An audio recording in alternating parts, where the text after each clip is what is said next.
The best wood for pyrography is a pale board that has minimal grain lines, or grain lines that aren't very noticeable when burned over. My favorite is basswood, which is also called common linden. Most of my artwork has been done on basswood.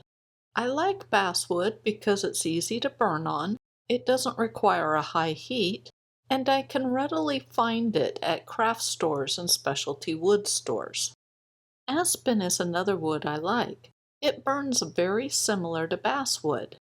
Aspen is not as easily found where I live, so I don't burn on it very often. Poplar is another good wood to burn on. It does require a higher heat setting than basswood or aspen. Where I live, it is easily found in home improvement stores, like Lowe's or Home Depot.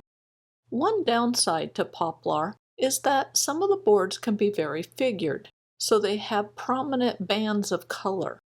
An example is this poplar board. I was able to incorporate the color bands as ledges for my bighorn sheep to walk on. For most projects, this particular board wouldn't be suitable to burn on. The last wood I will mention is maple.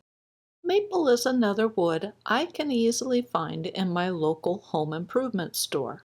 Maple has a hard surface and requires a higher heat to burn on, even higher than poplar.